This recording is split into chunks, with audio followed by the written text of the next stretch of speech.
So என்ன கேட்டீங்கன்னா இந்த சப்கான்சியஸ் மைண்டு தான் டெவில். அதாவது நீங்க எடுத்த டிசிஷன்ஸ் எல்லாமே நீங்க இப்போ எடுத்ததில்லை, இதுக்கு முன்னாடியே நீங்க எடுத்திருக்கீங்க. அதுதான் இந்த சப்கான்சியஸ் மைண்ட் வேலை பண்ணுது. இந்த சப்கான்சியஸ் மைண்டை பத்தி இன்னும் அதிக பேர் தெரிஞ்சுக்காம இருக்கீங்க. ஆனா இதுதான் உங்க லைஃபை லீட் பண்ணுது. இப்போ கான்சியஸ் மைண்டுனா நீங்க என்னென்ன டிசிஷன் எடுக்கிறீங்களோ அதுதான் கான்சியஸ் மைண்ட்.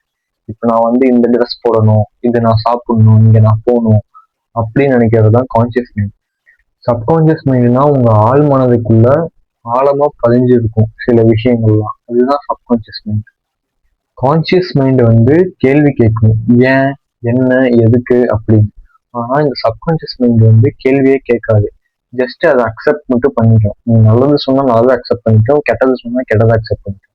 அதுதான் சப்கான்சியஸோட மைண்ட். ஸோ இதுதான் பவர்ஃபுல். ஸோ நம்ம ஆழமா எது நம்ம மனசுல பதிஞ்சிருக்கோ அதுதான் நம்ம லைஃப் லாங்கா அது நடக்கும். அடுத்து இதை வச்சு நம்ம எக்ஸாம்பிள் ஒன்று பார்க்கலாம்.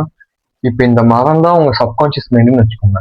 இப்போ இந்த சப்கான்சியஸ் மைண்டுக்கு நான் இப்போ பெட்ரோல் ஊத்தினேன்னு வச்சுக்கோங்க. இதுக்கான அவுட்புட் என்ன கிடைக்கும்? இந்த பழம் கிடைக்குமா? பழங்கள் கிடைக்காது. ஸோ அதே மாதிரி இதுக்கான நல்லது என்ன பண்ணணும்? தண்ணி தான் ஊற்றணும். ஸோ தண்ணி ஊற்றினாதான் அதுக்கான நல்ல அவுட்புட் கிடைக்கும். ஸோ உங்களுக்கு அண்டர்ஸ்டாண்ட் ஆகும்னு நினைக்கிறேன். சப்கான்சியஸ் மைண்ட் அதுக்கு நல்லதா கெட்டதான்லாம் அது பார்க்காது. அது என்ன அக்செப்ட் பண்ணிக்கும்னா எது வந்தாலும் அக்செப்ட் பண்ணிக்கும், நல்லதும் கெட்டதும். ஸோ உங்க சப்கான்சியஸ் மைண்டை எதை நீங்க டிசைட் பண்ணணும் அப்படின்னு பார்த்தீங்கன்னா conscious mind. So conscious mind தான் டிசிஷன் மேக்கிங். சப்கான்சியஸ் மைண்டு அது அப்பர் டிசிஷன் மேக்கிங். அதான் கான்சியஸ் மைண்ட் ஏன், என்ன அப்படின்னு கேள்வி கேட்கும். சப்கான்சியஸ் மைண்ட் அந்த எந்த கேள்வியும் கேட்காம அதை ஜஸ்ட் அக்செப்ட் மட்டும். இப்போ நான் ஒன்று சொல்றேன், இப்போ மீனுக்கு கால் இருக்கு அப்படின்னு நான் சொன்னா நீங்க நம்புவீங்களா? நம்ப மாட்டீங்க. ஏன்னா உங்களுக்கே தெரியும் சப்கான்சியஸா மீனுக்கு கால் இல்லை, அது தண்ணியில தான் வாழும் அப்படின்னு.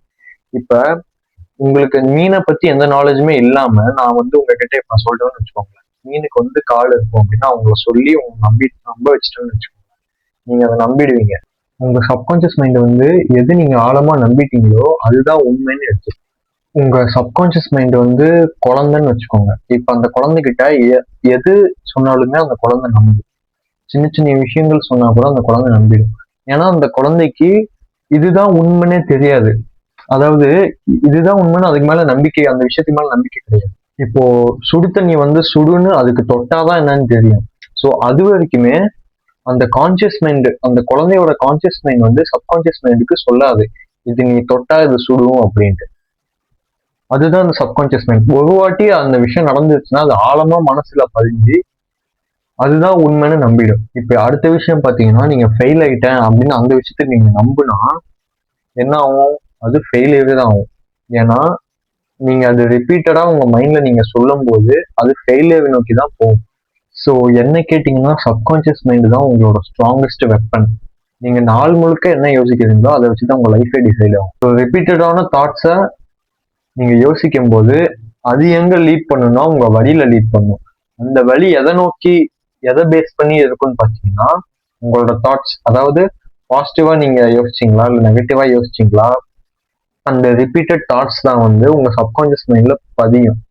இப்ப நான் நாள் ஃபுல்லா தோத்துடுவேன், என்னால பண்ண முடியாது, என்னால காசு சம்பாதிக்க முடியாது, என்னால வேலைக்கு போக முடியாது அப்படின்னு நான் யோசிச்சேன்னா என்னால அதை பண்ண முடியாது. ஏன்னா நீங்க தான் அதை ரிப்பீட்டடா சொல்லிட்டே இருக்கீங்களா உங்க மைண்டு கிட்ட, முடியாது முடியாதுன்னு. ஸோ அதுக்கு உண்மை எது பொய் எதுன்னு அதால அந்த சப்கான்சியஸ் மைண்டுக்கு தெரியாது. ஸோ அது ஜஸ்ட் அதை அக்செப்ட் பண்ணிக்கும். அதுதான் அந்த சப்கான்சியஸ் மைண்ட் பண்ணும். இதுக்கு உண்மை எது பொய் எது அதெல்லாம் எதுவுமே தெரியாது. நீங்க கான்சியஸா நீங்க என்ன தினம் சொல்லுறீங்களோ அதுதான் இந்த சப்கான்சியஸ் மைண்ட்ல பதியும். ஸோ இந்த ரிப்பீட்டட் தாட்ஸ் ரெண்டு விதமா ஸ்ப்ளிட் ஆகுது, பாசிட்டிவ் தாட்ஸ், நெகட்டிவ் தாட்ஸ். இந்த பாசிட்டிவ் தாட்ஸ் தான் நான் வேலைக்கு போகணும், ஜிம்முக்கு போகணும், ஹெல்த்தை பார்த்துக்கணும், வீட்டை பார்த்துக்கணும், அதுதான் பாசிட்டிவ் தாட்ஸ். இந்த நெகட்டிவ் தாட்ஸ்னா இதுக்கு முன்னாடி நான் சொன்னேன்ல அதுதான் நெகட்டிவ் தாட்ஸ். ஸோ ப்ரோ இதை நான் எப்படி அச்சீவ் பண்ணலாம், இந்த மைண்டை நான் எப்படி என் கையில் எடுக்கலாம் அப்படின்னு பார்த்தீங்கன்னா அது சிம்பிளாகவே தான். ஸோ ஜஸ்ட் உங்க தாட்ஸை நீங்க யோசிங்க, நான் என்ன யோசிச்சுட்டு இருக்கேன் அப்படின்னு யோசிங்க. ஜோன் அவுட் ஆகாதீங்க. அது பண்ணாலே போதும், உங்க சப்கான்சியஸ் மைண்ட் நீங்க கையில் எடுத்த மாதிரி தான். ஸ்டெப் 1. செகண்ட் உங்க இமேஜினேஷனை நீங்க பாசிட்டிவா வைங்க. ஏன்னா இதை அச்சீவ் பண்ணிட்டேன், எனக்கு எவ்வளவு காசு வந்துச்சு, நான் எங்க ஃபேமிலி எல்லாம் நான் இவ்வளவு நல்லா பார்த்துக்கிட்டேன், அந்த மாதிரி விஷயத்த நீங்க வந்து பாசிட்டிவா நீங்க வச்சீங்கன்னா அதை டிசைட் பண்ணி தான் வந்து உங்க லைஃப் ஸ்டைலும் மூவ் ஆகும், உங்க மைண்டும் அதை பேஸ் பண்ணி தான் வளர்ச்சி அடையும். இதான் நான் ஃபைனலா சொன்னதுதான், உங்க சப்கான்சியஸ் மைண்ட் வந்து ஒரு குழந்தை மாதிரி. நீங்க அது கிட்ட என்ன சொல்றீங்களோ அதை அப்படியே நம்பிடும். அதுக்கு உண்மை எது பொய் எதுன்னு எதுவுமே கண்டுபிடிக்க தெரியாது. ஸோ அதுக்கு நீங்க வந்து நல்லதை மட்டும் கொடுத்தீங்கன்னா, அது நான் ஒண்ணு சொன்னேன் தெரியுமா, அந்த மரத்துக்கு நீங்க வந்து தண்ணி ஊத்தினீங்கன்னா அவுட்புட் நல்லா கிடைக்கும் அப்படின்னு. இதுக்கே நான் வேற ஏதாவது நான் ஊத்துனேன்னா அது அவுட்புட் ஒழுங்கா கிடைக்காது. இது நீங்க வந்து நீங்க ஜோன் அவுட் ஆகும்போது நீங்க என்ன யோசிச்சீங்க அப்படின்னு நீங்க திங்க் பண்ணுங்க. பாசிட்டிவா திங்க் பண்ணாலே அதுக்கான அச்சீவ்மெண்ட்லாம் ஈஸியா பண்ணலாம். தூங்கும் போதுமே அதை ரிப்பீட்டடா நீங்க பண்ணிட்டே வந்தீங்கன்னா இந்த சப்கான்சியஸ் மைண்டை நீங்க வந்து ஈஸியா வந்து உங்க கையில எடுக்கலாம். இந்த சப்கான்சியஸ் மைண்டை நீ கையில எடுத்தீங்கன்னா உன்னை எவனையுமே தடுக்கவே முடியாது. தடுக்க முடியாத லிஸ்ட்ல வந்து யார் இருப்பான்னு பாத்தீங்கன்னா ஹை அச்சீவர்ஸ். இப்ப நம்ம வந்து ஹை அச்சீவர்ஸ் மணியில சொன்னோம்னா எலன் மஸ்க் சொல்லலாம். ஹை ஹை அச்சீவர்ஸ் இன் கிரிக்கெட்னு சொன்னோம்னா விராட் கோலின்னு சொல்லலாம், தோனின்னு சொல்லலாம். இப்ப இந்த மாதிரி இவங்கெல்லாம் பாத்தீங்கன்னா வந்து அவங்க சப்கான்சியஸ் மைண்டை வந்து நல்லா யூஸ் பண்ணியிருக்காங்க. ஆழமா அவங்களுக்கு என்ன வேணும் அப்படின்னு அந்த சிந்தனையை வந்து அவங்க விதைச்சிருக்காங்க. நான் வந்து நம்பர் ஒன் கிரிக்கெட்டர் ஆகணும், நம்பர் ஒன் பிசினஸ் மேன் ஆகணும், நம்பர் ஒன் கண்டென்ட் கிரியேஷன் ஆகணும் அப்படின்னு அவங்க ஃபிக்ஸ் பண்ணனாலதான் அவங்க அதை ஆயிருக்காங்க. ஸோ அதுதான் நான் சொல்றேன்.